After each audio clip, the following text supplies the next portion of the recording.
राजधानी पटना से उत्तर बिहार की सबसे बड़ी आबादी वाले जिलों के लिए ट्रेन से बेहतर कनेक्टिविटी अब तक बहाल नहीं हो पाई है। दुख की बात यह है कि भारतीय रेलवे की नजर इस ओर अब तक नहीं जा पाई है। अगस्त 2015 में दीघा पहलेजा रेलखंड के शुरू होने के बाद भी उत्तर बिहार, खासकर पूर्वी और पश्चिमी चंपारण के लोगों को उम्मीद जगी थी कि उनका पटना से बेहतर संपर्क हो सकेगा, पर दोनों जिलों की करीब 1 करोड़ से अधिक की आबादी को पटना आने जाने के लिए एक सीधी ट्रेन 15201 और 15202 यानी कि पाटलिपुत्र नरकटियागंज पाटलिपुत्र इंटरसिटी है।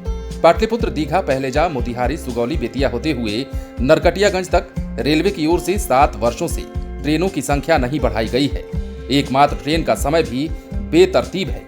ये ट्रेन कभी समय पर आती है तो अक्सर समय से नहीं ही आती है। ये ट्रेन पाटलिपुत्र से शाम 5 बजे खुलकर रात 11:15 बजे नरकटियागंज पहुंचती है, जबकि वापसी में सुबह के 4:20 पर खुलकर दोपहर 11:30 बजे पहुंचती है। 233 किलोमीटर की दूरी तय करने में ट्रेन 7 घंटे का समय लगा देती है, यानी इस ट्रेन की औसत स्पीड महज 33 किलोमीटर प्रति घंटा है। इस ट्रेन से रोजाना 1200 से 1500 टिकट दोनों जिलों के लिए कटते हैं।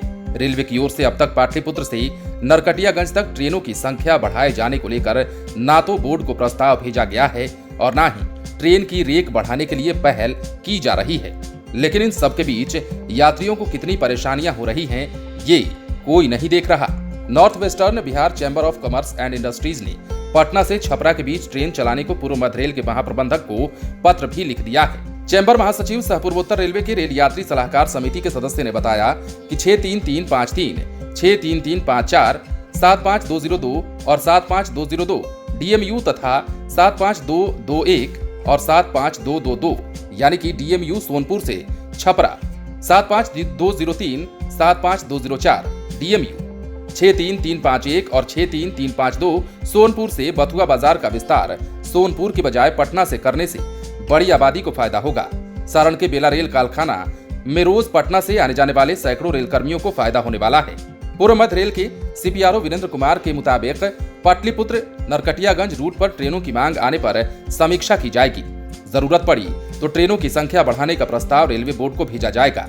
वैसे नरकटियागंज और दूसरे इलाके के लिए मुजफ्फरपुर से लिंक ट्रेन की सुविधा है, लेकिन सबसे खास बात यह है कि भारतीय रेलवे की नजर आज तक उस इलाके पर नहीं गई जिस इलाके से करोड़ों से ज्यादा की आबादी ट्रेन से सफर करती है। लेकिन दुख की बात यह है कि इन सभी यात्रियों के लिए सिर्फ और सिर्फ एक ही ट्रेन का सहारा है, और जिस ट्रेन की स्पीड 30 से 31 किलोमीटर प्रति घंटे होती हो, आप समझिए कि लोगों के समय का कितना दुरुपयोग होता है। अब ऐसे में बिहार की ये ट्रेन 1 करोड़ से ज्यादा लोगों को ढोती तो है, लेकिन कभी समय से नहीं चलती।